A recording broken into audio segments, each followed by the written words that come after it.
Let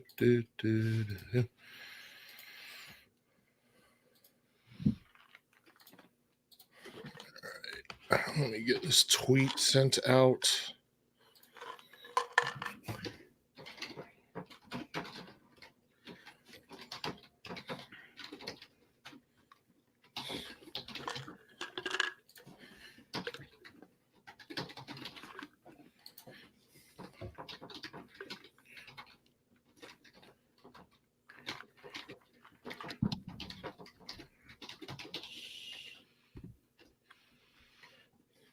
YouTube.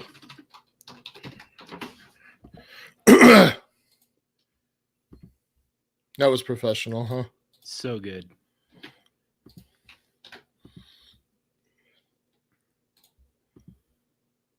And Periscope.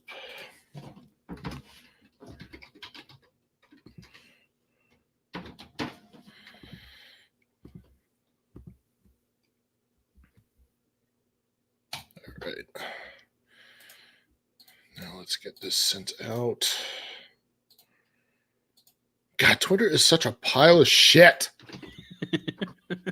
Every time I log out, like I have to close the entire tab, and then it still sometimes doesn't let me like sign into my other account. What? Yeah, why? I don't know. I don't think it does that to me. It's really weird. Fuck you. God damn. Fucking Twitter. Let's go, Jack. I know you're not watching this, but let's fucking go. Son. Control C. Let's get this bitch out here. Sorry, vamping. We're vamping. Anybody tuned in? What's that mean? Like making noises to try and fill the space, the noiseless space. Ah. Gotcha. I'm probably sending this to all the wrong places, but that's fine. Fuck you. Just share it. Yeah. We lost our host, 5 minutes before the show? Fucking Matt. Idiot. God, I hate you. You're the worst. All right. We are getting it sent out now. I see Nick is in the chat. What's going on, everybody? John Hogue at Superflex Dude. Yo. FF Stompy here. We are doing our FF Mercenaries live. As always, we will be going over each of the games this week, answering your questions. So send your questions into the chat. We'll answer them as we get them.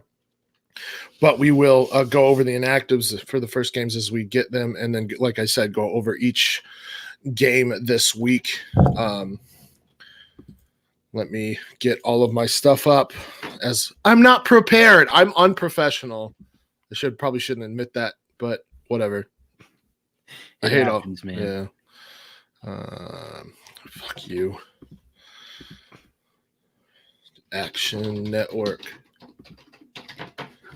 All right, so we'll go over our first game, or our first question in here. Our very own Nick Faber, co-host of the Daily Blitz on the FF Mercenaries podcast network. Mike Williams, Cole Beasley, Philip Dorsett, and he is tailgating at the Lions game. Go Lions! Oh, that's fine. He doesn't have access to Danny Amendola. What happened there? I don't know. Why would you want access to Danny Amendola? I would consider Danny Amendola over those guys. I wouldn't over Cole Beasley, because Cole Beasley plays the Philadelphia Eagles. So, yeah.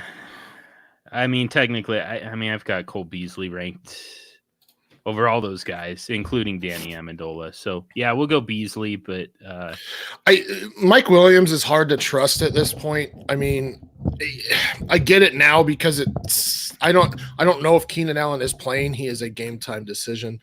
I don't think that affects Mike Williams all that much either. Yeah, I think I agree. I think this is more going to be Austin Eckler and Hunter Henry getting more targets if Keenan Allen sits, then Mike Williams, because I just don't trust Mike Williams. No. I don't mind Philip Dorsett this week because he is the wide receiver 2 right now. Mohamed Sanu likely isn't that involved right now. N'Keal Henry, is he back this week? Not yet, no. I think that he might be back practicing, but he's not eligible to return yet. So I don't mind Dorsett, but I think it's Cole Beasley for me this week.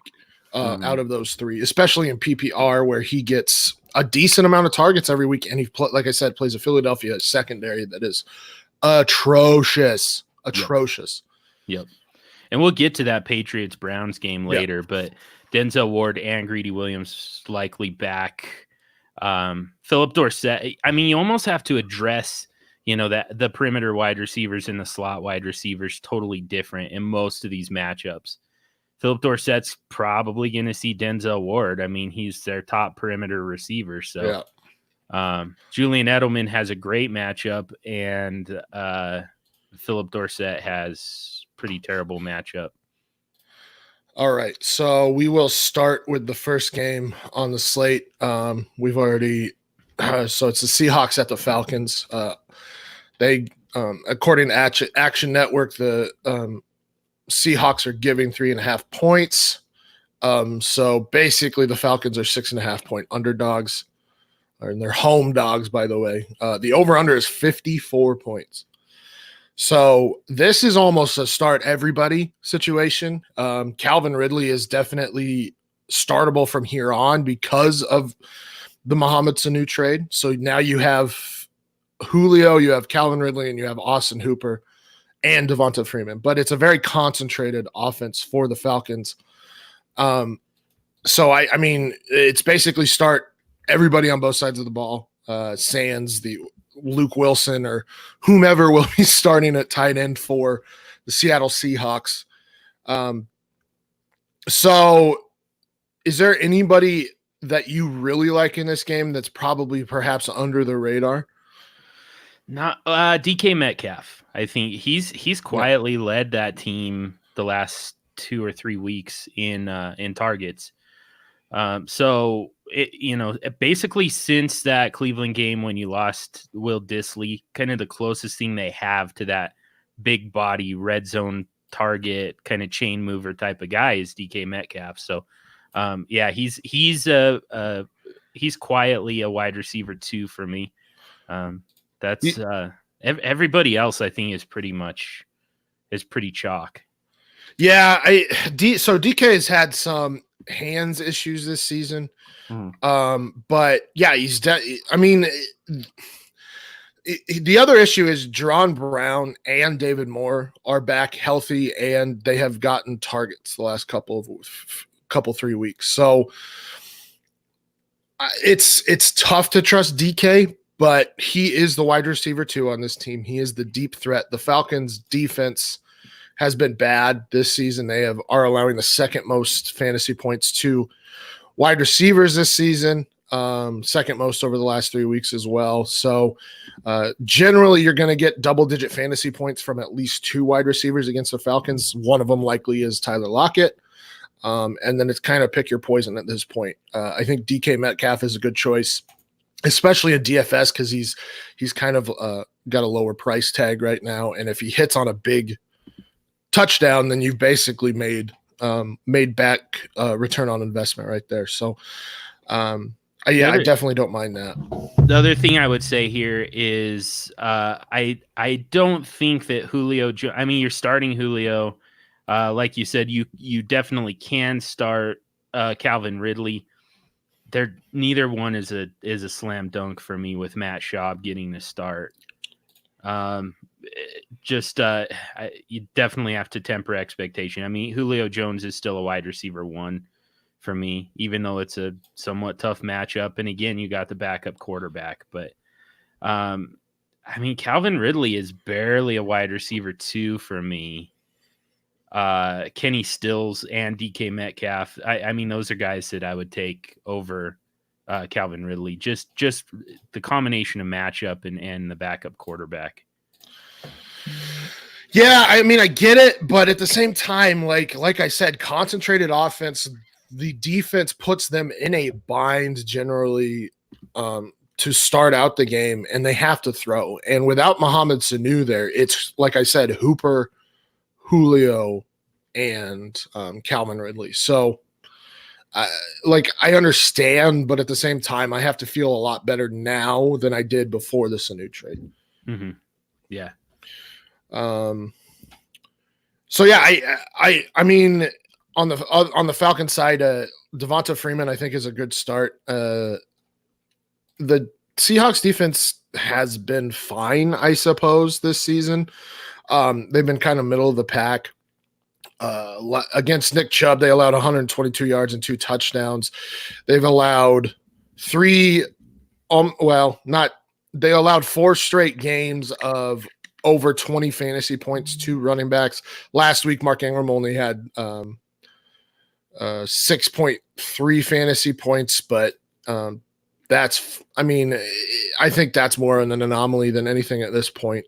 And they've allowed double-digit fantasy points in 5 straight before week 7. So Devonta Freeman is heavily involved in the pass game. I'm not concerned about Brian Hill. I think a lot of people were on Brian Hill in the preseason. And with Ito Smith out, I'm sure more people are on him again, but it's Devonta Freeman's game. And before he got ejected last week, he had 4 straight double-digit fantasy games. I believe in week 6 he had a 25-point fantasy game, so he's heavily involved in the pass game, which makes his floor relatively high. So he's a must. I think he's a good start this week as well. Yeah, and Austin Hooper is my number 1 tight end for the week. Really? Yes. Seattle is the 5th worst at defending tight ends. They are at home, and then again, you got a backup quarterback. I think they're gonna, you tend to see those guys kind of lean on the shorter stuff, kind of the intermediate routes, and that's Austin Hooper. Definitely, Julio Jones still gets his volume. That's why I say he's still a wide receiver 1 for me. Still starting him with a fair amount of confidence, but the easy way for Matt Schaub to make it through this game is heavily involve Julio Jones, heavily involve Austin Hooper, and then, like you said, I mean, get Devonta Freeman involved in both the running game and the passing game. Right. All right. So on to our next game. And like I said, before I move on, it's a 54-point over under. Las Vegas doesn't really get much wrong. It's going to be a high scoring game. So really, I mean, Chris Carson, Tyler Lockett, Russell Wilson, Matt Schaub's not bad for like a QB, a bye week fill in this week. He's not bad for a QB2 in terms of super flex. So I think you feel safe to start mostly everybody in this game because it's going to be high scoring. Next game we have here is Cardinals at Saints. Saints are giving 8.5 points. The over under is 48. Drew Brees is back in this game, which I think is a good thing for Michael Thomas. It's a good thing for is there anybody else you really want in terms of pass catchers? On the Saints side? Not really. Yeah, I mean, I think Ted Ginn Jr. kind of a deep flex consideration, like in those deeper leagues. But yeah, I mean, Josh Hill becomes a little bit interesting with Jared Cook out. I do like Josh Hill this week a lot. Jared Cook, like you said, Jared Cook's out. We know about the woes of the Cardinals against tight ends this season. They've given up the most fantasy points by 5 points, over 5 points on the next worst defense in the Tampa Bay Buccaneers. So, I mean, I could repeat this. 25.1 points to TJ Hawkinson, who hasn't done anything since. 25.2 points to Mark Andrews. 25.5 points to Greg Olsen. Will Disley went for 18.7. Austin Hooper had 25.7. Even last week, Rhett Ellison, though Evan Ingram was shut down, Rhett Ellison had 11.3 points, including a touchdown. So Yeah, I mean, Alvin Kamara's out, so he's not taking away or getting significant targets. Michael Thomas is there, so he will get a ton of targets. But after that, I mean, Latavius Murray probably doesn't garner as many targets as Alvin Kamara, so that leaves Josh Hill as a very viable bye-week fill-in, injury fill-in, and could be a top 12 tight end this week. Yeah, and so they've got Patrick Peterson back. Arizona does. So, I mean, this defense is just kind of got a huge injection of talent last week with his return. The offense has been, I mean, it's been a high volume, fast paced offense, but you're starting to see more efficiency from that offense as well. So, they could definitely put New Orleans in a negative game script here that affects that takes away the opportunity from Latavius Murray in the passing game, kind of force Drew Brees to throw. So, there's definitely an angle here where they can put the pressure on Drew Brees and find out exactly, how healed is he, how ready to go is he. Right. Yeah. And I guess my thing is against Arizona, I don't think the Saints have much competition there. I mean, Arizona's defense is just that bad and Teddy Bridgewater was playing that well that I don't think there was much of a chance that Arizona really won this game.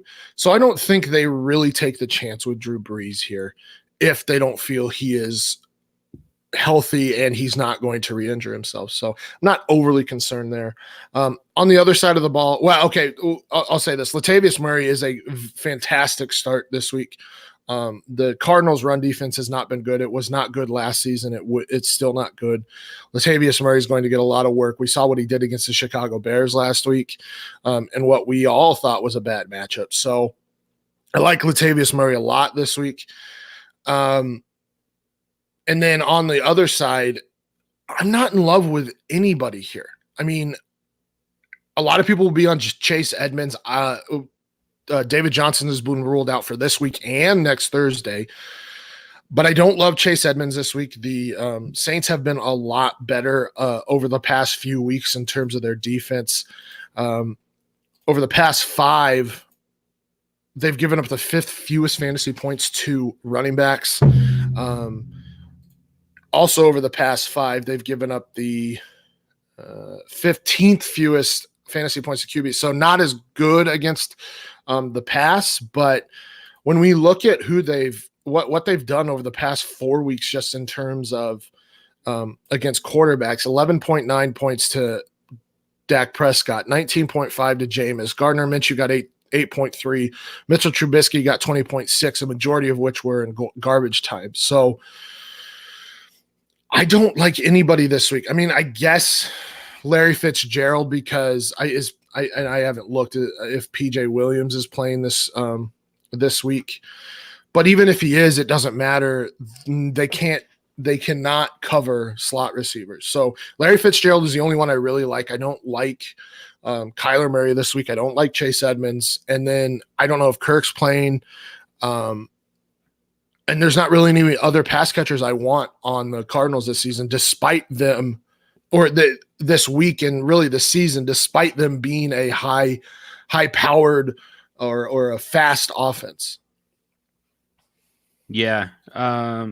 PJ Williams still serving that suspension. Oh, that's right. I forgot about that. Yep. Yeah, which actually is probably an upgrade for the Saints. And I don't remember who their backup slot corner is, but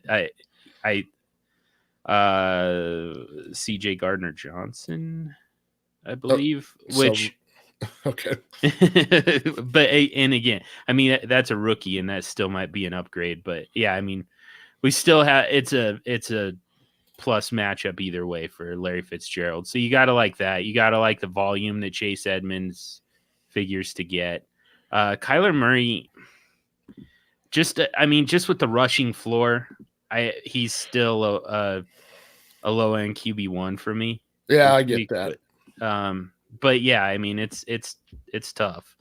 It's not as nice of a matchup as it looks like on paper. All right, we got a couple questions in the chat here. This one's a little bit wild. Backfire, but instead of X or an I, he has an X. So backfixer has a question about Christian McCaffrey or Gio Bernard, and I don't. That maybe Max McCaffrey? I don't know, because that seems like, I get it's a tough matchup because it's the 49ers, but McCaffrey sees 100% of the RBs. Well, he sees 90+% of the RB snaps. He receives 70-80% of the RB touches plus. So you have to start him. And he didn't even have a good game just in terms of yardage last week, but he had 2 touchdowns. Yeah. And I kind of think, so the money has definitely been moving. So this opened at, and I'm going off of ESPN, but this opened with the 49ers as an 8.5 favorite, and it's down to 4.5. The money's definitely moving towards the Panthers, and I would not be shocked to see the Carolina Panthers pull off an upset here. So and the way they do it is with Christian McCaffrey. So, I mean, it's not a great process. That's totally a hunch, but I mean, either way, you start Christian McCaffrey, but there's a chance here that he gives you actually a pretty good fantasy day. Well, I think he's going to give you a good fantasy day regardless, just because of his involvement in the pass game. Mm-hmm. So, yeah, I mean, his floor, like, he may not have the 45-point ceiling, but his floor is like 20 points. Like, he had that one bad game, but his floor is effectively 20 points. So you're not sitting him. So, and especially with Gio against the Rams, I'm definitely not doing that. And then we have another question from GDub8907. Keenan Allen, Demaryius Thomas, or Geronimo Allison, 0.5 PPR. Like I said, Keenan Allen would be the answer here, but yeah, not sure if he's playing. Yeah, he's a game time decision. I mean, I guess Demaryius Thomas for me. Yeah, I think so. I mean, on volume, I mean, so Robbie Anderson is probably going to draw AJ Bouye. Without Jalen Ramsey anymore, there's not a whole lot in that Jacksonville secondary. So, yeah, I mean, Demaryius has a chance at some volume for sure. Allison, again, he would be the one to score, but let's go with Demaryius. Yeah, I think it's Demaryius. You can try with Keenan Allen if there is. Geronimo Allison does have the Sunday night game. So if anything, you can put Keenan Allen in there, and then once he is, or if he is downgraded to out, but it sounds like he was going to be limited anyway. So I think maybe just take the safe option there and go with Demaryius Thomas. G-Dub has not lost a game in 2 years of this dynasty. Is that the way I understand that? That's pretty impressive. Yeah, wow. Good Lord. Congratulations. Yeah. There's some added pressure there now. I've got a little anxiety over this. I hope Demaryius can actually keep that rolling. High money league too. Don't give us that. We don't need that don't pressure. Put that on us. On to the next game. Chargers at Bears. Bears are 5.5 point favorites. The over-under is only 40 this week. Is there anybody on the Bears side that you really like? I mean, Allen Robinson draws Casey Hayward. In terms of volume, Allen Robinson should start, but you got to temper expectations here, right? Yeah, for sure. I mean, they can kind of move him around the formation, I guess, and get him away at least a little bit. But yeah, I mean, he's let me see where I've got him ranked. Yeah, he's kind of a low end wide receiver 2 for me based on the matchup. And For instance, I would rather start Tyrell Williams, even coming back from the plantar fasciitis injury. You're gonna hate this one. I'm gonna tell you somebody who I actually feel okay about today. Yeah, he's not good, John. Like, you need to let it go. He's not matter. good. It doesn't matter. He doesn't have to be good because the Chargers' run defense is the 9th worst in the NFL. This is an NFL offense. They've got to move the ball somehow. They can do it on the ground, and I mean we've seen backs have a fair amount of success against this Chargers run defense. David Montgomery is I'm not saying that he's a great start. I mean, he's a flex consideration for me, but he's a high end at that. I think there's an opportunity here. I don't, because I think, and I've been proven I'm pretty right at this point, that David Montgomery is not a good running back. We're seeing two different things, but what I will acknowledge is he's not getting a whole lot of usage. No, he's not. He looks terrible. Except for one game, he has looked terrible.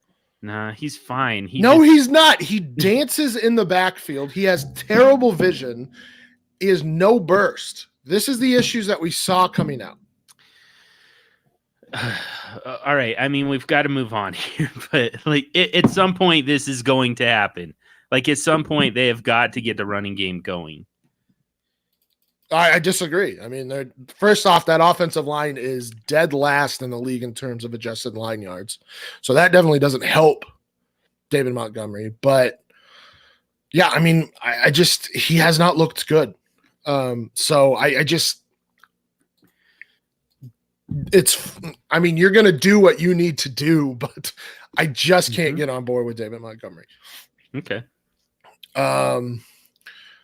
And then this could always just end up being a Taylor Gabriel week. Taylor Gabriel is active. We've seen that in the past. So yeah, I mean, I'm not. So John and I are in a vampire league where we have to start Mitchell Trubisky. It was either Mitchell Trubisky or Kyle Allen, so it's Mitchell Trubisky this week. But I'm not in love with it. If you can sit Mitchell Trubisky, I would be sitting Mitchell Trubisky. So there are 28 quarterbacks left available at this point between buys and then the Thursday nighter. And I've got Mitchell Trubisky ranked 27, Kyle Allen ranked 28. There you go. So that's the only worst play that Mitchell Trubisky is Kyle Allen. And speaking of, we got a question from Gary, the IDP tipster. Mitchell Trubisky or Ryan Fitzpatrick? It's Ryan Fitzpatrick. Yeah, I've got Ryan Fitzpatrick one spot ahead of Mitchell. Oh, Jesus Christ! Those are the bottom three quarterbacks. It's got to be for me. It's Ryan Fitzpatrick. The Steelers have been better since they got Minkah Fitzpatrick after week 2, but Mitchell Trubisky has been so bad this season and he has not looked good. And unless he starts to run the ball, I'm afraid he's going to continue to look horrible. It's a bad situation, but it's Ryan Fitzpatrick for me. Yep. To continue with that game with the Chargers, Keenan Allen's, it looks like he's probably active, but he looks to be limited. So I would not be trusting him this week. I would be trusting Austin Eckler. I would be trusting Hunter Henry. We already talked about Mike Williams a little bit, but Mike Williams is just so volatile this season. I can't trust him even if Keenan Allen is out, because it seems like Phillip Rivers just doesn't trust Mike Williams. So, Hunter Henry and Austin Eckler in terms of the pass catchers. I really like Melvin Gordon this week. Really, I've got Eckler ahead of Gordon, and that's fine just because of his usage in the pass game. I think both are startable this week, though, because if you look at what the Bears have done the last 3 weeks, they have allowed the most fantasy points to running backs. They allowed 119 yards last week and 2 touchdowns to Latavius Murray. They allowed 123 yards and 2 touchdowns to Josh Jacobs. 29.3 and 32 fantasy points respectively there. Dalvin Cook had 19 fantasy points. So they've been far worse against the run of late. And I think because Melvin Gordon continues to get the volume on the ground, I think that he will have a good game. He will have the best game of this season since his return. He has definitely not looked good, but he's gotten 7 carries inside the red zone. He's gotten 5 carries inside the 5 through his first 3 weeks. So I think this is a game that Melvin Gordon actually succeeds a little bit. And I think it's a game where Austin Eckler finally takes back the volume because he's the better back. So, I mean, at this point, I mean, I've got Melvin Gordon as a running back too, but, you know, there's a scenario, like, for instance, if you have Latavius Murray, Ty Johnson, Melvin Gordon, and you're picking 2 of those guys, Melvin Gordon's on the bench for me. Yeah, and I would rather have Melvin Gordon over Ty Johnson this week. Yeah, it's a nice matchup for Ty Johnson. No, I agree, but I think the issue for me is I think that's going to be more of a timeshare than it was under Kerryon Johnson. I think J.D. McKissic takes a significant portion of the snaps, especially on third down. Yeah, I mean, it's tough for me to say Ty Johnson is going to be or is going to take the majority of those snaps, I suppose. Yeah, I mean, I could. It's as easy as this for me: Austin Eckler over J.D. McKissic. So, you know. No, that's fine. I mean, that's easy for me too. Yeah, but so the point being, the guy who's supposedly, you know, taking away work from the quote unquote lead back is significantly better for the Chargers than for the Lions. Sure, but I mean, and I agree but the Chargers are best served just running Melvin Gordon into the ground. They're not going to really go anywhere this season, so you may as well use that guy until you don't have him anymore, which is next year. Yeah. But Austin Eckler also going in a walk year here, so I mean, they could do the same thing with him as well. Just saying. Yeah, I think they have it. I think there's a better shot that Austin Eckler re-signs than Melvin Gordon does. He's cheaper. Right. So, yeah, I mean, not in love with Phillip Rivers this week. I think he'll be fine, I'm sure, but not a great fantasy game, I suppose. No, for the Chargers at Bears. So I already gave you my bottom 3 quarterbacks: Kyle Allen, Mitchell Trubisky, Ryan Fitzpatrick. One spot ahead of Fitzpatrick is Phillip Rivers. So we're still scraping the very bottom of the barrel here. Yeah, I mean, he's barely startable, and he's technically not startable even in a super flex at that point. Right. So yeah, I mean, not great. Guess what? Guys can have good fantasy days without other guys having good fantasy days, or the quarterbacks having good fantasy days. So yeah, I mean, I'm avoiding Phillip Rivers this week if I can. Jets at Jaguars. Jaguars are 4.5 point favorites. The over under is 41. I don't really know how to feel about this game. I've been flip-flopping around. I don't like Gardner Minshew this week. I think Sam Darnold has a much better week, but I'm not in love with him. In terms of the Jaguars pass catchers, I think D.D. Westbrook's a good start. He has a good matchup. DJ Chark, not the best matchup, but not the worst either. And he's always a threat to score a long touchdown. Leonard Fournette's probably the best start this week, and he might be the best running back start this week just because of that matchup. The Jets have allowed on the season, they've allowed the 4th most fantasy points to running backs. Leonard Fournette is one of the bell cows in the NFL. He's getting more targets. I believe he has the 7th most targets this season among running backs. He continues to get a significant majority of the work on the ground. So I really like Leonard Fournette this week. And then on the other side, well, I'll let you, I guess, talk about the Jaguars real quick. Yeah, I'm fine with Gardner Minshew, just outside my QB ones.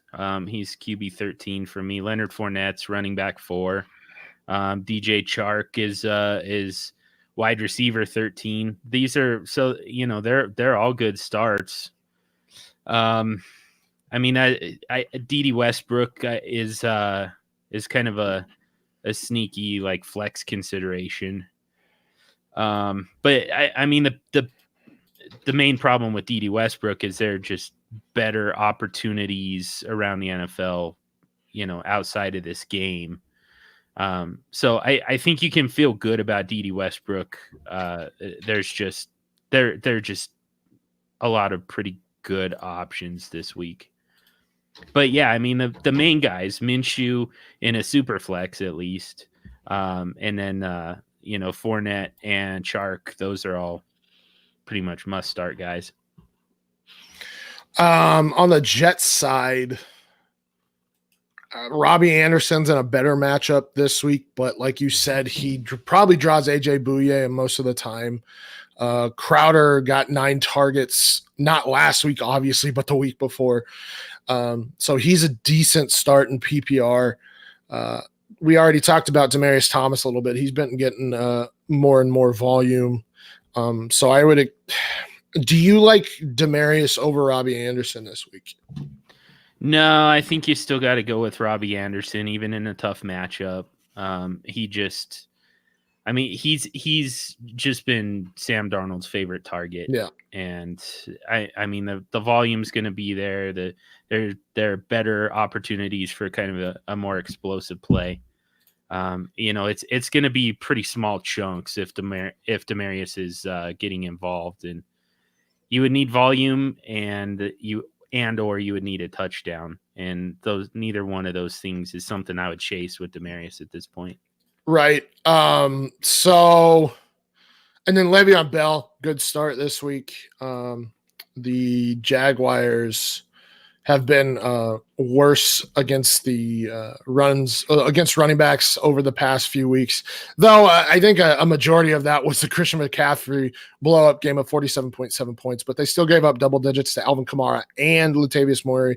They had a combined over 24 points, fantasy points in week 6. Last week, not great. Joe Mixon I don't know what Zach Taylor's doing with Joe Mixon, but he's not using him properly. But that's a different discussion here.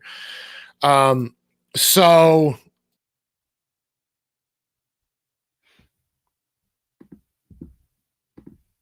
I'm messing stuff up. I'm messing with stuff. So yeah, that's what I was trying to do. No, I wasn't. I don't know what I'm doing. Just ignore me. I'm screwing with shit. There you go. Haha, got it. Oh, okay. But yeah, Lev Bell is a good option. Bell cow roll like McCaffrey. I mean, McCaffrey-esque. Lev Bell will get 90% of the running back touches this week. So good option there. Starting option there. Yep, RB7 on the week for me. So it's pretty unlikely that he doesn't make it into your lineup as at least a flex. All right, moving on. Bengals versus Rams, a London game here. Rams are 12.5-point favorites, and I would bet on the Rams here.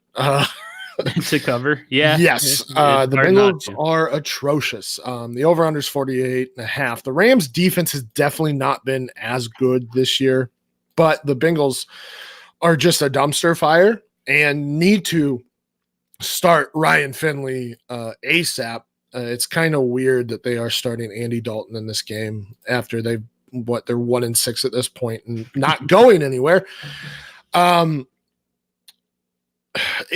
There might be a mandate there from the NFL. You can go to Ryan Finley, but don't do it in London. Okay, fair enough. Beyond Cooper Kupp, I mean, we know we trust Cooper Kupp week in, week out. Do we trust Brandon Cooks? Do we trust Robert Woods at this point? I mean, this offense has just been not nearly as good as it was last season, obviously. Though they are running the same amount of, maybe not same amount of plays, but their pace is about the same. Jared Goff has not looked the same. The offense has not looked the same. They are running a ton of 12 personnel with two tight ends. Higbee and Everett are obviously much, much more involved this season. I feel like McVay has reacted to the Super Bowl game and how Bill Belichick was able to read everything that he did and adjust and win. And McVay is changing up his offense, and that is affecting Jared Goff a little bit. Yeah. And I mean, we kind of called this in the offseason. So by the way, I mean, this is you called this. I will give you credit on this one. Nice. I didn't call I will take it. Thank you. But yeah, so this isn't just an in-season thing for us. We do this year round. And again, kind of saw this coming. A little bit of a letdown for the Rams offensively, just kind of in general. The Cincinnati randomly is actually kind of good against the pass. They're the 23rd worst. Another way to say it, I guess, would be the 9th best defense against wide receivers. So they can actually kind of stop the pass, and combine that with not a whole lot of usage for either Woods or for Cooks. Yeah. Plus, just the two kind of cannibalize each other. Plus, now Gerald Everett is super involved. Tyler Higbee is really pretty involved. They still throw to the running backs a fair amount. So, I mean, Robert Woods is a pretty safe flex this week for me. Brandon Cooks is a flex consideration. So Robert Woods at wide receiver 27, Cooks at wide receiver 33. So, I mean, they're in the conversation.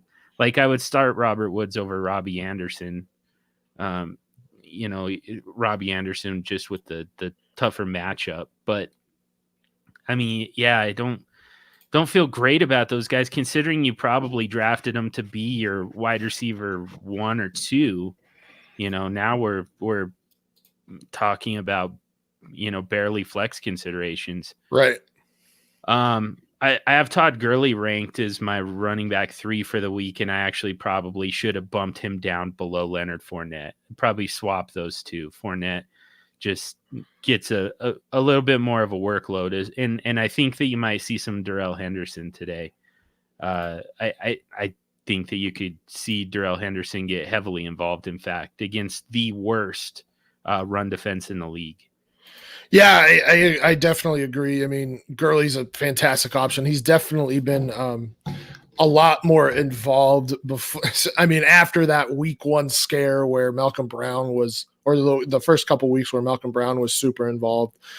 Todd Gurley had 61% of the snaps last week, but he had 93 in week 5, 76, 74. Like, he's not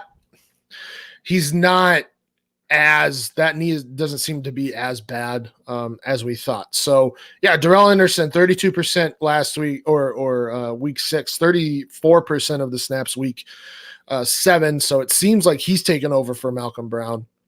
Though Malcolm Brown was out last week, he will be out again this week. So yeah, I mean, I think Todd Gurley is a great option this week. Gerald Everett's another great option. The Bengals have not been good against tight ends this season.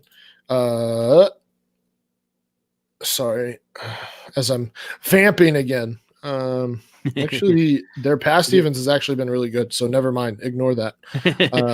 I mean, I think he's still a good option just on volume. That's kind of the one of the only things that's really working for the Rams offense is Goff to Everett. So even though Cincinnati is 25th, so 7th the 7th best defense against tight ends. Yeah. Gerald Everett still is a top 8 tight end for me. Yeah, I agree. I mean, 74% last week in terms of snap share. He's gotten over 70% in 4 weeks this season, over 50% in 6. He's definitely more involved in this this past game. He's also he might be one of the Rams' best red zone weapons as well. So yeah, I really like Gerald Everett this week as well. Go ahead. I have him ahead of Darren Fells in a very nice matchup, just to put a little context to it. There you go. I get that because Everett gets a lot more targets than Fells does. Fells just seems to get in the end zone. So yeah, I would trust the targets over the touchdowns right now. On the other side, Joe Mixon, I mean, at some point he's got to be hard to start, and it's getting to that point now. Like I said, Zach Taylor just misuses Joe Mixon. The Bengals offensive line, mind you, is not great, but one of Joe Mixon's best skills is his pass catching. And before last week, and I would have to update on last week, but before last week, he was only running 8 routes a game. And this reminds me a lot of Mike McCoy and David Johnson in 2018. So a lot of people thought that Joe Mixon would be the Todd Gurley and the Zach Taylor, Sean McVay offense. That has not come to fruition. And it's just hard to start him now. And on the season, the Rams aren't allowing much on the ground. They rank 19th in terms of fantasy points allowed to running backs. After week 1 in which Christian McCaffrey, I couldn't think Christian McCaffrey's kind of an exception to the rule for a lot of defenses. After week 1, Christian McCaffrey's week 1 explosion, they have not allowed a running back to go over 20 fantasy points. Chris Carson did have 118 yards and a reception touchdown, but he only had 19.3 fantasy points. I think that was helped by fumbles. Nick Chubb had a decent day, but over the last couple of weeks, they have been a lot better, and just on the season as a whole have been a lot better. And with Mixon struggling this season, I think he almost is sit this week, right? Yep. Yeah, I've got him outside the top 24 running backs. I mean, part of it too is game script. I mean, which at some point you've got to think that stops mattering. When you're 0-7, like at what point do you just say, all right, we're not worried about trying to come back and win this game anymore. In fact, we kind of don't want to anymore. You go full on tank and just, just work on making this, integrating this offense, this Zach Taylor offense, which, by the way, this is a pretty bad defense to go up against. They're pretty in tune with the way this offense works. So, it's hard to trust any Bengals today, but at some point you just focus on making this offense work and stop worrying about, all right, we have to abandon the run and play catch up here. Right. But I don't think this is the week. No, I don't either. In terms of the pass catchers, it's basically odd. I get Alex Erickson had a fantastic game last week, but you're not trusting that week in and week out. Auden Tate has gotten 6 or more targets in each of the last 5 weeks. You're not sitting Tyler Boyd, though this isn't a fantastic matchup.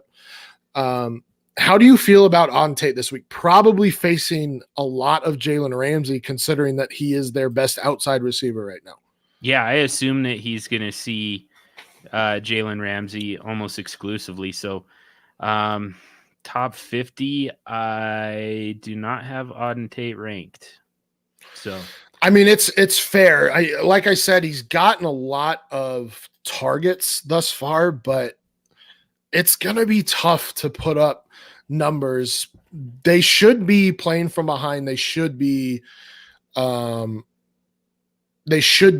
a lot, but I just don't unless you don't have a better option, and I'm actually facing that down right now. I have on Tate in a couple lineups, but that's because I don't know if I have a lot more. Like, would you play or would you start Kiki Kuti or on Tate this week? Kuti. Okay, I'm gonna trust you here. Nice. What about like Cole Beasley or on Tate? I think you have Beasley. Yeah, Beasley pretty easily. Okay. I've got QT over Beasley, but that one's fairly close. Auden Tate doesn't really even make it into the conversation for me. A couple of questions in the chat here. EGZ218 has a question: start Waller or Hooper? If you can find a way to get them both. Yeah, if you can start both Waller. of them, I would be doing that because Waller's getting a ton of volume. Hooper, like John said, is his tight end 1 this week. So if you can get both in there, and the same with Large Papa. Large Papa has this similar question: Waller or Henry? I would be trying to start both if you can. Henry's got a decent matchup, and Keenan Allen looks like he's going to be limited. So Hooper is probably going to get a bump in targets. Yeah. Yeah. So, I mean, if you really can't find a way to get both guys in, I've got Hooper over Waller over Henry. But yeah, those are all top 5 options. And I mean, we've seen this year that there's a fairly significant floor for these tight ends who are getting, a fair amount of volume, and all 3 of those guys mentioned there fit the bill. So, I would start a tight end. I would flex a tight end over, most wide receivers in kind of the wide receiver 2 type of range. Another question from Gary, the IDP tipster: Jamal Williams or Leonard Cohen this week? Leonard, why did I say Leonard? Who's Leonard Cohen? Tariq Cohen. Isn't that a singer? Fuck is or Leonard Cohen? Yeah. Is that the one who's saying Hallelujah? Yeah, it is. Nice. Jesus Christ. Leonard Cohen, the Jew, Leonard Cohen. Jesus. And what was the other name? Sorry. Cohen or Jamal Williams?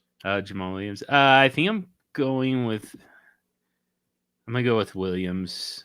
It's a good matchup. It's a good matchup. And I mean, we're kind of seeing that running back by committee start to kind of shape out a little bit for Green Bay, where with Aaron Jones being more of the pass catching back and Jamal Williams getting the early down work. And I think they're both going to be pretty effective at their particular roles. So, I mean, Jamal Williams is a running back too for me, but kind of a high end type of guy. Yeah, I hear you. I'm with Jamal Williams too. He's getting 50% of the snaps, pretty close to 50% of the touches at this point. Good matchup, going to be a high scoring game. So yeah, I'm going with Jamal Williams this week as well. On to the Giants at the Lions. The Lions are giving 7 points. The over-under is 50, so this should be a high-scoring game. But then again, I don't really trust the Giants' offense right now beyond Saquon Barkley. Saquon Barkley is one of the probably, I have to imagine, top 3 running backs for you this week. Number 1. There you go. So Saquon Barkley, fantastic matchup this week, but it's Saquon Barkley. He's much like Christian McCaffrey in that you don't sit him against anybody ever. The Detroit Lions are allowing the 4th most fantasy points over the last 3 weeks.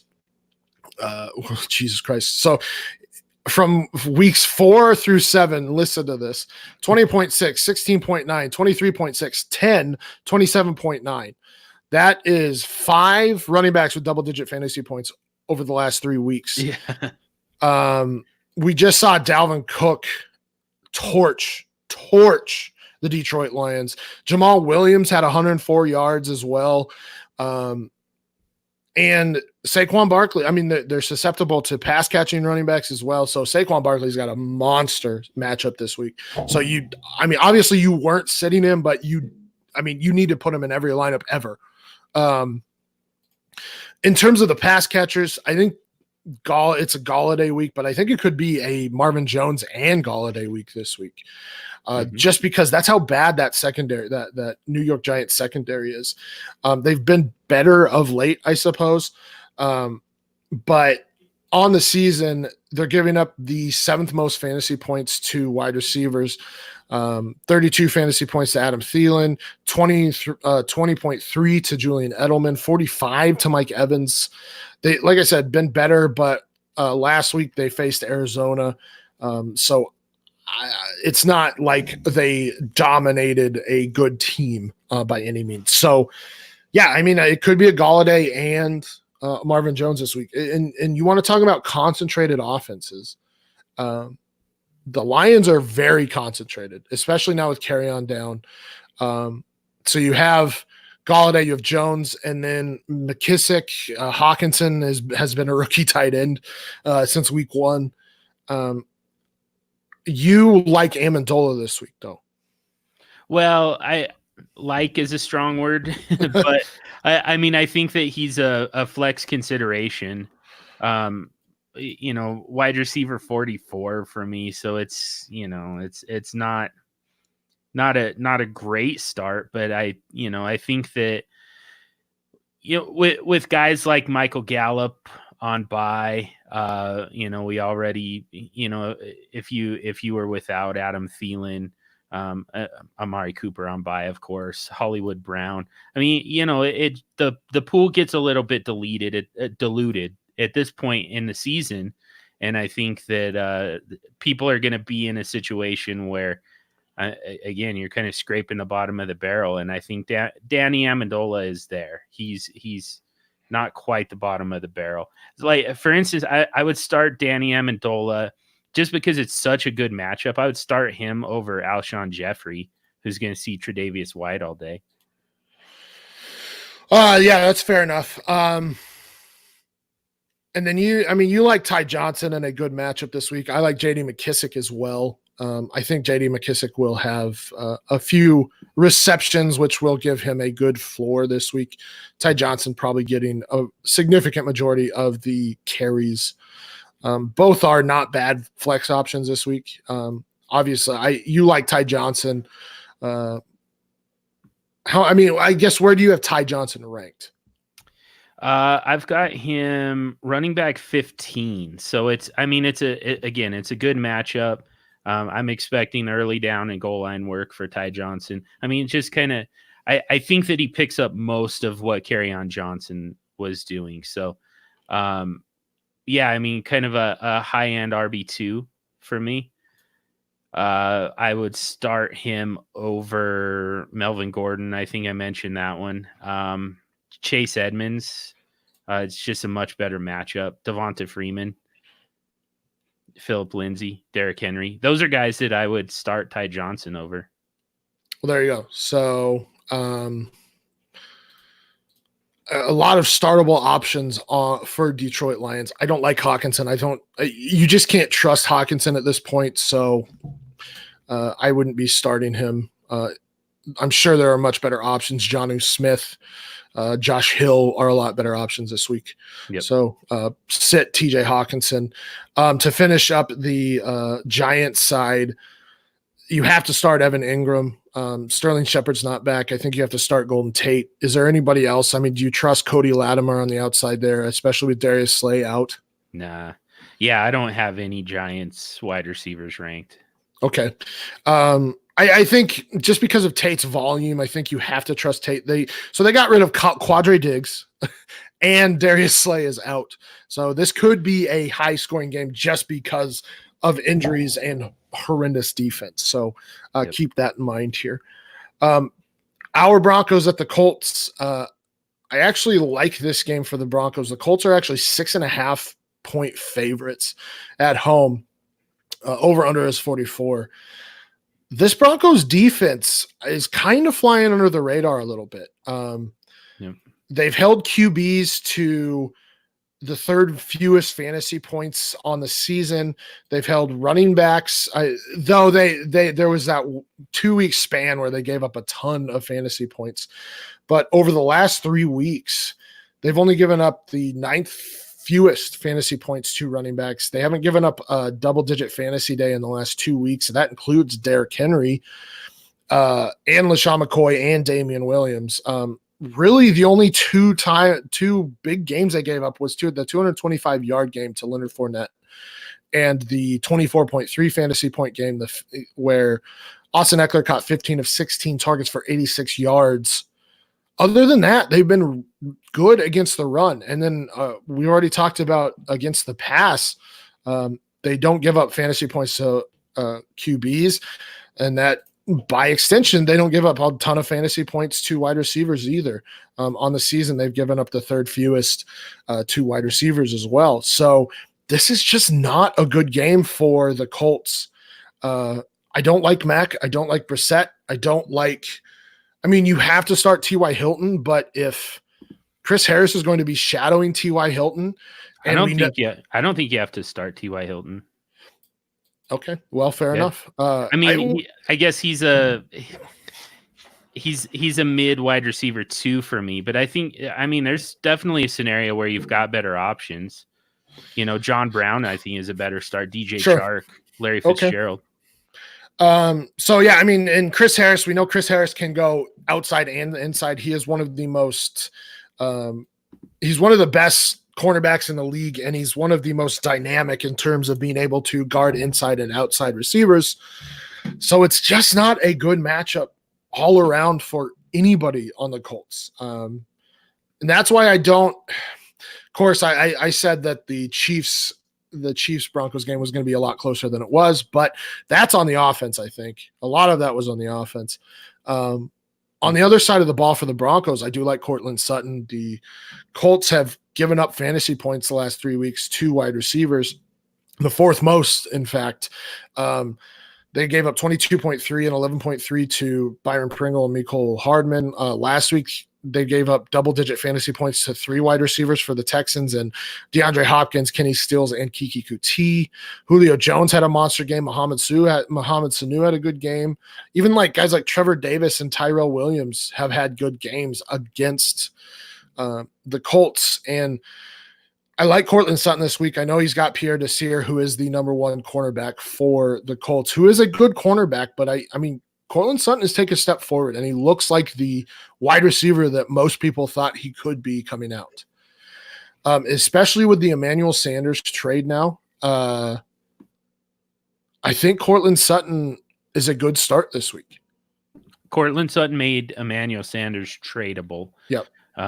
By emerging as a wide receiver 1. Yeah, love Sutton this week. The angle for me as far as on the Colts side is through the running game for sure. So I've got Marlon Mack as a running back 1, with a fair amount of confidence, and I think that Naheem Hines is in the flex conversation as well, kind of in the same range actually as guys like J.D. McKissick and Miles Sanders, Royce Freeman in this game. So it's hard to imagine this Broncos team going on the road and beating the Colts. And so if we're going to assume that the Colts win this game, the next step is to figure out how. And there's got to be a way for them to put points on the board. I don't think it's through the passing game. So to me, the running backs feel like that feels like the game script for this is they get it done on the ground. And I think that's how it's going to have to go, because that is the Broncos' quote unquote weakness on defense. I don't like this game in terms of fantasy. No Fant could be okay. The Colts have not been great against tight ends. You're probably not trusting Hamilton. He's going to be the wide receiver 2 there, but we still need to see him get those significant snaps and how he holds up.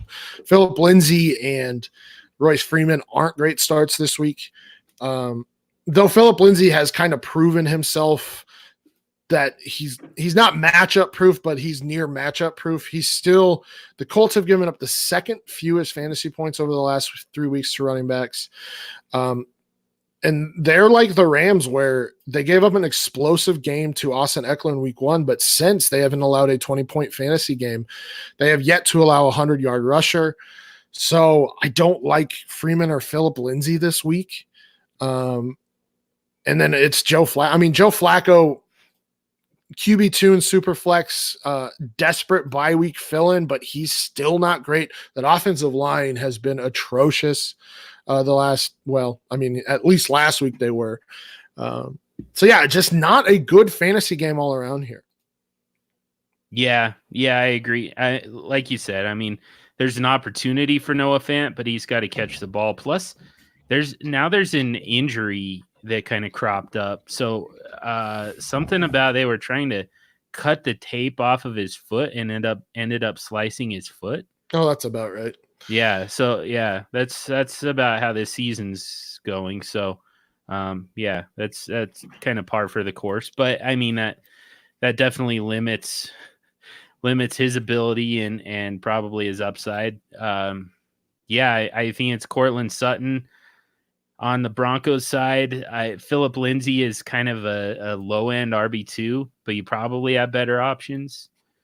And Fant could be a plug and play at tight end. But I mean, he's outside the top 12 for me. And then on the Colts side, it's Brissett's still startable in a super flex. Not really in one QB. And then Marlon Mack and Naheem Hines could be a plug and play guy. And honestly, that's kind of it. I mean, I guess Eric Ebron is probably startable, but even then, I mean, Jack Doyle is still the volume guy. You're just looking for a touchdown from Ebron. It's just, again, if you project the Colts to win, which I don't know how you don't, there's somehow they've got to put points on the board to do it. And the most likely scenario, the most likely path for them is through the running game, and then possibly a short yardage touchdown catch for Eric Ebron. But yeah, there's not a whole lot in this game just on either side that I want anything to do with. Right. I forgot to answer this question. We have a question in the chat again from Gary. One more deep one. RB's pick 2, Howard, Chubb, Jamal Williams, different league. I think it's Chubb and Jamal Williams personally. Chubb for sure. Yeah, I guess I'll take Jamal Williams over Howard. It's actually not that close. Yeah, that's pretty easy. Oh, all right. On to our next game here. Buccaneers at Titans. Titans are 2.5 point favorite. So it's basically a push at this point because Titans are at home. Over under is 46.5 points. I actually really like the passing game for the Titans this week, especially with a good quarterback under center. I just have to every time. I know. But I do. I try and just zone it out at this point. I appreciate that.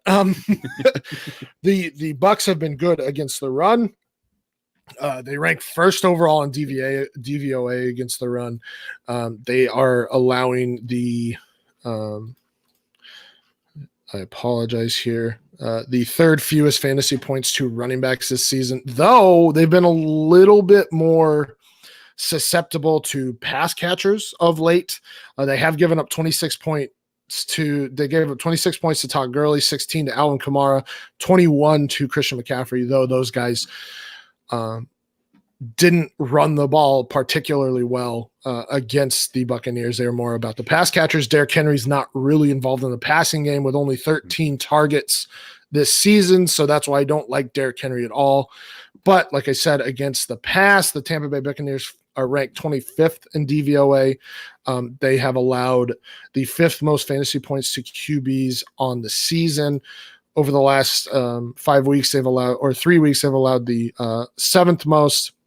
They allowed 3 straight games of over 30 fantasy points to Daniel Jones, Jared Goff, and Teddy Bridgewater. So those aren't the cream of the crop when it comes to quarterbacks. So that gives a lot of hope for me for Ryan Tannehill to get a 20-plus point fantasy game. I think Corey Davis, I mean, we saw him. He got, 7 targets last week, caught 6 for 80 yards and a touchdown. I think Corey Davis is a good start this week, and probably A.J. Brown as well. I like Jonnu Smith. Delaney Walker is out. Last week, Jonnu Smith caught 3 of 3 targets for 64 yards. I think he is involved again this week. The Buccaneers have not been good. I mentioned it earlier against tight ends this season. They've given up the second most fantasy points to tight ends, 5 double-digit games this season. Greg Olsen also had a 9.2 fantasy point game last week. So, yeah, really like the passing game this week, especially for like GPP DFS for the Titans. I actually have a stack of Tannehill, Davis, and Jonnu Smith in one lineup this week. Is there any disagreement, I guess, on your side for the Titans? There is. No, I can't do it. I mean, it hurts my soul, but Ryan Tannehill, I've got him ranked as a QB1. QB 12 overall. So, the combination of good quarterbacks on bye, Kirk Cousins is done for the week, and then some pretty bad matchups for some good quarterbacks farther down the list. So, Ryan Tannehill in a very good matchup here. He seems to have kind of locked on to Corey Davis. I mean, a small sample size at this point, but he seems pretty locked in on Corey Davis. So, that stack I think is a pretty good one. And then AJ Brown, I think you can still start with a little bit of confidence, at least in the flex. I would take him over guys like Calvin Ridley, Robbie Anderson, Brandon Cooks. Yeah, and I mean, the Buccaneers have given up double-digit fantasy points to 2 wide receivers in basically every game this season for a team. So last week, Curtis Samuel and DJ Moore had double-digit fantasy, in week 6, Curtis Samuel and DJ Moore double-digit fantasy points. The only one that you can, well, here, Michael Thomas had 41.2 fantasy points, but they didn't really have another wide receiver there. So he basically had a 2 wide receiver game right there. Robert Woods and Cooper Kupp had double-digit fantasy points, even Brandon Cooks that week. So there was 3 that had double-digit fantasy points that week. Sterling Shepard and Darius Slayton. So that gives you an idea of how bad this secondary is. So yeah, I mean, AJ Brown's probably a decent start in the flex. He likely gets double-digit fantasy points this week. Yep. On the other side of the ball, the Bucs, I think Ronald Jones is taking over the starting running back role, and hopefully coming out of the bye, that's what we're going to see. But you never know. It might be a Peyton Barber game. Regardless, the Titans have not given up a lot of fantasy points to running backs this season. They ranked 15th overall, though last week, and again, because he is a pass catcher, Austin Eckler had 25.5 fantasy points, but he had 118 yards receiving.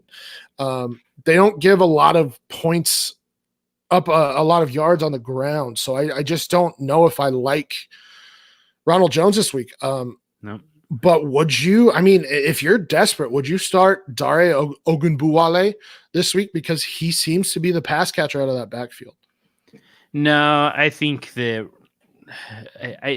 Ronald Jones would still be the guy that I would want if I was going to mess around with that backfield at all. But I mean, even then, I've got him as running back 40, and he's the highest ranked of the 3 Buccaneers running backs for me. So yeah, I mean, I understand the angle, but I understand the process, but I don't think that I could mess around with it. I just don't think there's enough meat on the bone for him. I hear you. And for pass catchers, tough matchup all around. You're not going to sit Chris Godwin or Mike Evans, I think, but probably temper expectations here. I mean, Yep. I just the Titans have been good against wide receivers, have not allowed over 20 fantasy points to wide receivers this season.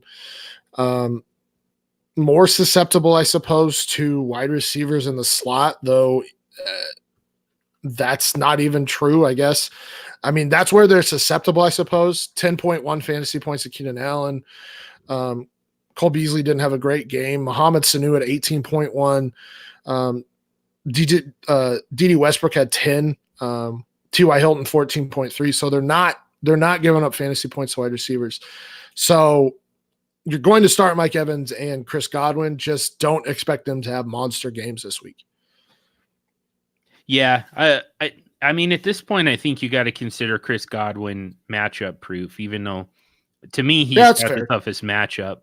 But the other thing, so it's kind of strange. As good as the Tennessee defense has been, they don't really create turnovers. Definitely not interceptions. And Jameis Winston is an interception machine, so something's got to give. I think Jameis Winston gives here, and he throws interceptions. I think he's the one that generates interceptions here. Yeah, it feels like the safe bet, but yeah, I mean the fact that it's not a ball hawking type of defense necessarily. It makes me think that both of those wide receivers can be fine. I mean, I've got Chris Godwin at wide receiver 8, Mike Evans at wide receiver 15. I think Cameron Brate can get involved in this with OJ Howard out. So, you kind of consolidate the tight end work there. So yeah, I was gonna bring Cameron Brate up. So the Titans have given up the 10th most fantasy points to tight ends this season. Austin Hooper had a monster game against them. Hunter Henry had a big game last week against them. Eric Ebron had a decent game. David Njoku had a decent game. So Brate being a red zone target for Jameis Winston could score a touchdown, and especially with Austin Hooper out, could be a sneaky play this week.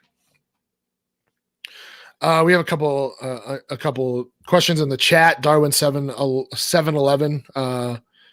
McCoy, Crowder, Landry is my flex in a full point PPR. McCoy for me. Yeah, I think it's got to be McCoy. It's a good matchup despite him splitting time with Damian Williams. The Packers aren't good against running backs. Crowder's not a bad one against the Jacksonville Jaguars, but his ceiling, I think, is a little bit capped. Landry's going up against New England Patriots. If they're susceptible to anything, it's against slot receivers, but I just think that the Browns are going to get shut down this week. Oh my God, I forgot about most likely. So yeah. I mean, I still think like there's kind of that hunch thing. I mean, there's the narrative based on Jarvis Landry, guaranteeing the victory. I'm a sucker for that type of thing. So, but process wise, I mean, you have to plan on Jarvis Landry not being startable. By the way, if you look at the history this year of New England Patriots against wide receivers, the only ones that are scoring are slot receivers. Juju Smith-Schuster, 13.8. Cole Beasley, 14.5. I don't know if Steven Sims was a slot receiver at that point, but Golden Tate, 22.2. Jamison Crowder had caught 4 or 5 targets for 26, so not great. But the quote-unquote big games against the New England Patriots were by slot wide receivers. So if you need to start Landry, I don't think it's the worst start imaginable. Another one, Kyle Senra. Would you guys start Kiki Kuti or Duke Williams? Kiki Kuti for me. He just wanted to say Duke Williams because that's he called Duke Williams and had that breakout game right before the bye a couple weeks ago. So how do you call that? I don't even know how you call that. I don't know, but he did it. Kyle Senra came on the Superflex Super Show in the off season and told us that Duke Williams was going to emerge. So fair enough. Yeah. Good call, Kyle. It's still Kiki Kuti in a better matchup. Yeah. Well, actually, they both have decent matchups, but I trust it's still more. Speaking of Eagles at Bills, Bills are getting 2 point or giving 2 points, 43.5 point over under. Basically a push at the not basically a push, but it's going to be a close game. I do like all of the pass catchers for the Bills, or not all of them. I like John Brown. I like Cole Beasley. I like Josh Allen this week. Yep. Other than that, I'm not starting Duke Williams, Kyle. And then for the running game, the Eagles have been good against the run this season. That's their strength. They rank they don't rank that great in DVOA, but they haven't given up a lot of fantasy points to running backs this season. They've given up the seventh fewest fantasy points to running backs this season, though Ezekiel Elliott kind of went off, but it is Zeke. Zeke is one of the best running backs in the game, so it's hard to shut a guy like that down. So yeah, I mean, with Gore and Singletary there splitting touches, I'm not really going to be starting either of them if I don't have to. This Philadelphia secondary is bad, and I think that the Bills will be best served throwing the ball and putting the ball into Josh Allen's hands, as much as I hate saying that. Yep. I'm on board with all of that. I barely have the running backs for Buffalo ranked. Frank Gore is a low end. He barely checks in as an RB3. So it's all about Josh Allen, John Brown, and to a slightly lesser extent, Cole Beasley. Do you think Knox has any chance of putting up good points this week? Not really. Not a great matchup, I don't believe. They've given up the 18th most fantasy points this season, too. Yeah, so not great. I mean, kind of middle of the road. Yeah, they gave up a big game to Jimmy Graham. They gave up a big game to Vernon Davis. Other than that, they've shut tight ends down. Yeah. So, I mean, I think that you've got better options. There are guys out there, Greg Olsen, Noah Fant, Darren Fells. Those are guys who have a better chance at some actual volume, so you're not just chasing that touchdown. On the other side of the ball, I don't really like I don't love anybody for the Eagles. I mean, Alshon's probably going to get his. I have Ertz as a sit this week in my start sits because of the matchup. They have the Bills have shut down tight ends this season. The second fewest fantasy points to tight ends. They have given up one double-digit fantasy game. That was to Evan Ingram in week 2. I don't think Ertz is a good start this week.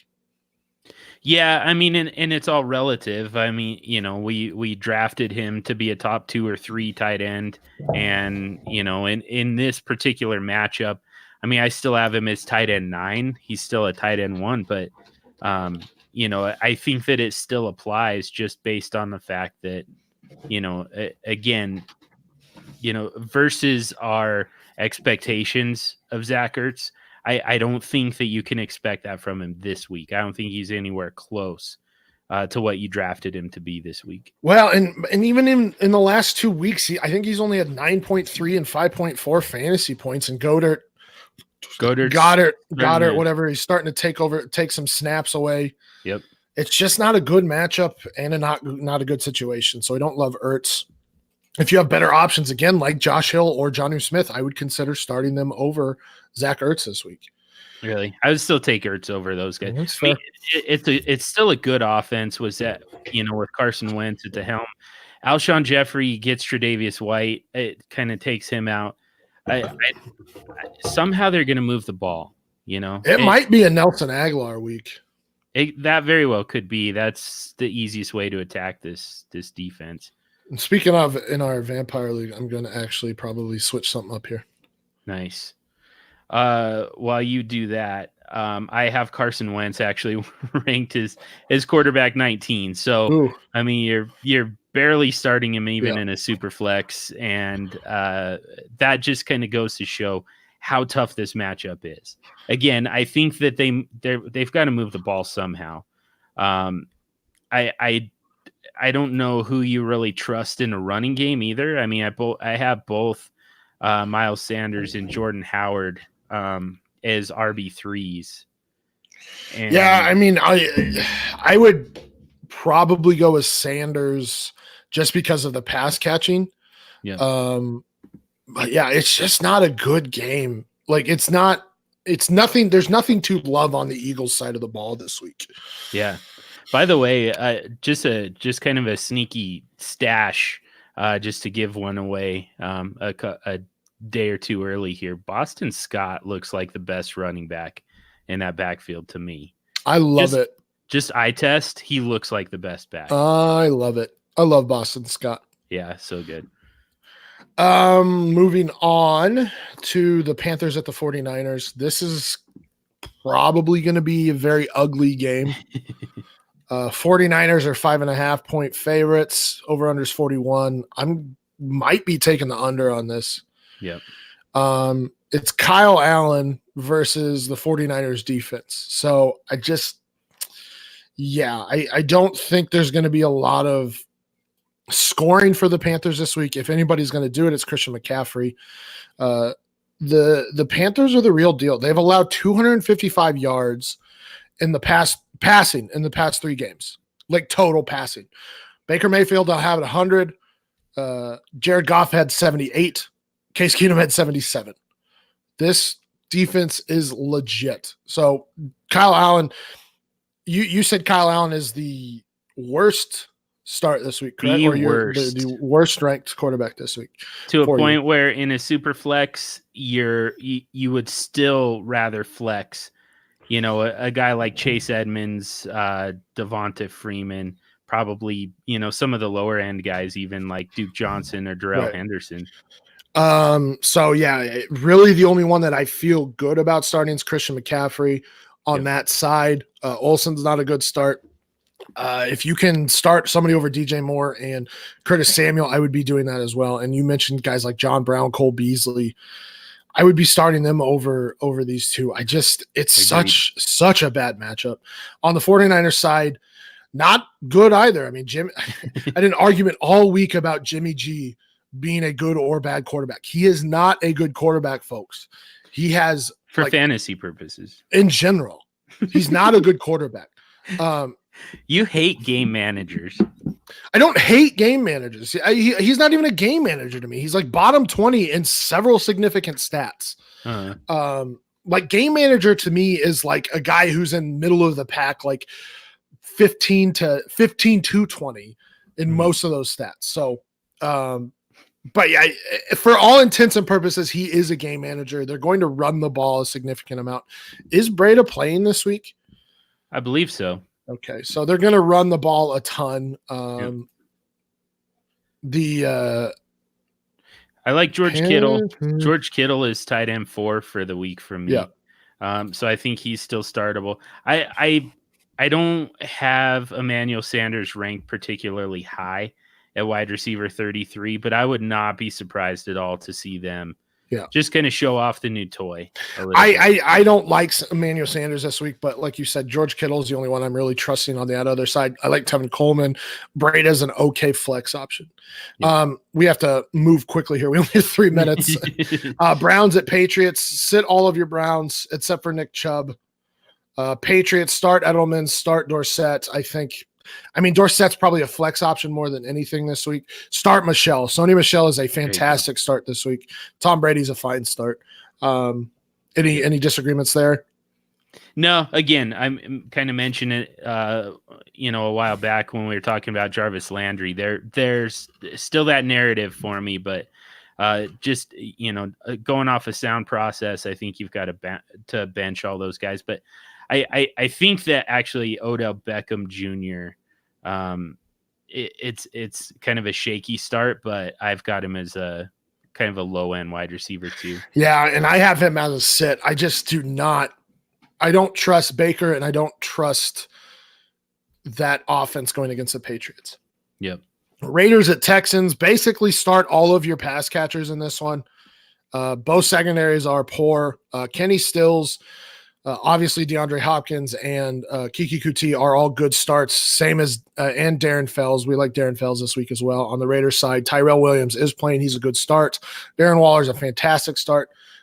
Josh Jacobs kind of middling, I suppose, but he just gets so much volume that you have to start him. That one's a really sneaky one. I actually really like Josh Jacobs now that it's been announced that he is going to play. He's a running back 1 for me. RB9 overall, just because the Texans are good against running backs, but what is missing in that is the fact that they actually give up a lot of yards and a lot of receptions to running backs, the most in the league, in fact. Here's a question from Kyle Sinner again: OBJ or Deontay Johnson? Oh man, it's OBJ, but man, that's actually closer than it should be. All right, moving on. Packers at Chiefs. I think you start Kelsey, you start Hill, you start McCoy. Williams is an okay flex option.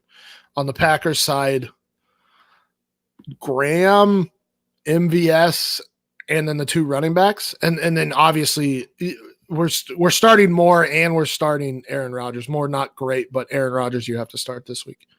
I think more. And I forgot to mention on the Raiders, I do like Carr this week. I think he's a good start. Yeah, definitely. Yeah, Matt Moore is benchable for me, even in Superflex. Okay, fair enough. And then do you trust like anybody like Lazard or Geronimo Allison this week? Lazard is he's a flex play for me. And then Dolphins at Steelers. Start all of your Steelers. Start none of your Dolphins. Yeah, pretty much. I mean, James Washington, I think, isn't startable at this point, but Deontay Johnson's a decent flex option. Yep. Juju Smith-Schuster, I think, is going to have a monster bounce back game with Mason Rudolph back. James Conner has to be a top 5 option at running back, right? Number 2. There you go. So, and then even I didn't see is Jalen Samuels playing this week. I think Jalen Samuels is playing this week. No, I don't think so. It sounded like he was out for a while. So it puts Benny Snell in flex consideration. He's questionable for Monday Night Football. Jalen Samuels is, yeah. Yeah, I'm not expecting him. I'm not either. I mean, I'm not really starting. It depends. If Jalen Samuels is active, it would be dumb for them to bring him back active against the Dolphins. But if he is active, I mean, obviously not starting Benny Snell. If he's not, I think Benny Snell's an okay flex option if you need it. Yeah. And then on the other side, I don't love anybody. I have to start Fitzpatrick in one league, and I hate it so much. But this should be a decent game for all of those Pittsburgh Steelers to bounce back a little bit. Yeah, absolutely. Mason Rudolph, quarterback 10 for me. There you go. So I think that's it. Everything should have kicked off by now. So good luck this week. And that will be it for us from FF Mercenaries. Thanks again for joining us. For Superflex Dude, I am at FF Stompy. We will talk to you later.